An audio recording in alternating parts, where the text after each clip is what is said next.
এবং শুধু রক্ষা কারণে তাদের কাছে ঐতিহাসিক জিম্মাদারি এবং দায়িত্ব করতেছে। আমরা যদি আজকের এই প্রেক্ষাপটে আমাদের দায়িত্ব পালনে ব্যর্থ হই, ইতিহাস আমাদেরকে ক্ষমা করবে না। এই জন্য তাদের কাছে দায়িত্বের বোঝা।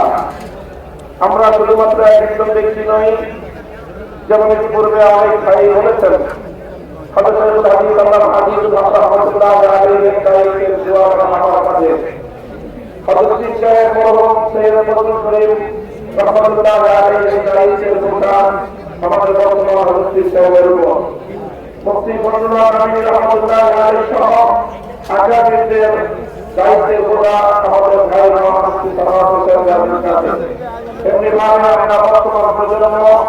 আমাদের পূর্বসূরীদের দেখে যাওয়ার সুন্দর প্ল্যাটফর্মের উপর আজকে আমরা দাঁড়িয়ে আমরা দিনের কাজ করার সুযোগ পেয়েছি।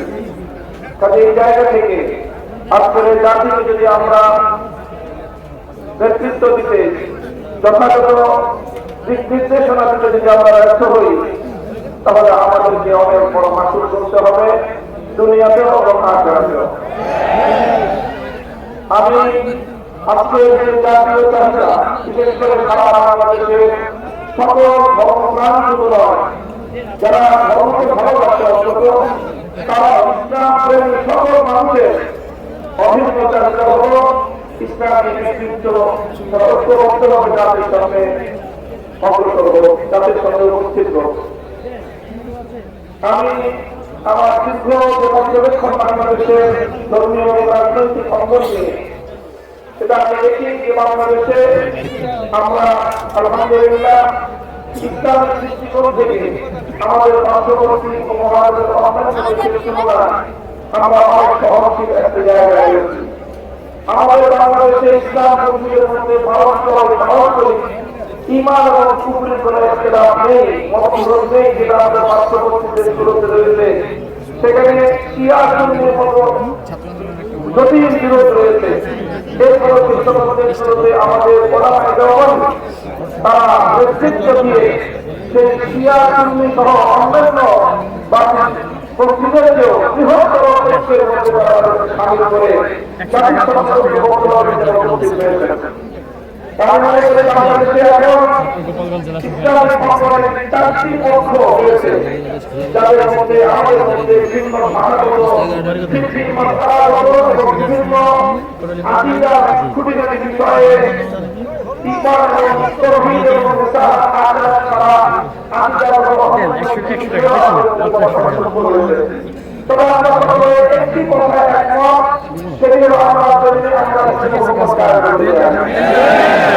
এই এক কথার ভিত্তিতে এটাই হোক আমাদের রাজনৈতিক ঐক্যের বুনিয়াদ।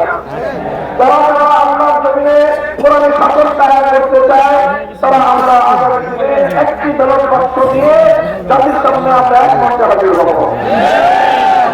বাংলাদেশে অনেকগুলো ইসলামিক মহল থাকলেও বাংলাদেশে ধর্মীয় এবং ইসলামী সেক্টরের ক্রিয়াদের ওলামায়ে দেওবন্দ আছে। এদের মধ্যে কোনো ধরনের বিমত অনশন, কোনো সংশয়ের কোনো অবকাশ নেই। বাংলাদেশে যদি 4 লক্ষ মসজিদ থাকে, 3.5 লক্ষ মসজিদের ইমামতের এবং মিম্বারের দায়িত্ব ওলামায়ে দেওবন্দ আছে। ধর্মীয় সকল আন্দোলনগুলোকে ঐক্যবদ্ধ করা ঐতিহাসিক দায়িত্ব ওলামায়ে দেওবন্দের কাছে।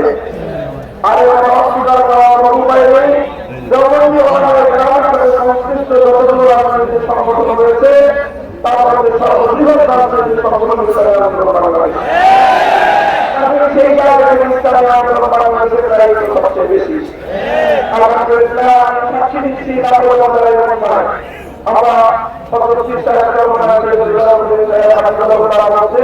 সেই উদাহরণের মধ্যে আন্তরিকতা প্রত্যক্ষ করেছি, সাক্ষী দিচ্ছি। এই জন্য আমরা আশাবাদী আগামী দিনে ইনশাআল্লাহ আমাদের প্রতিষ্ঠিত হবে। এই জন্য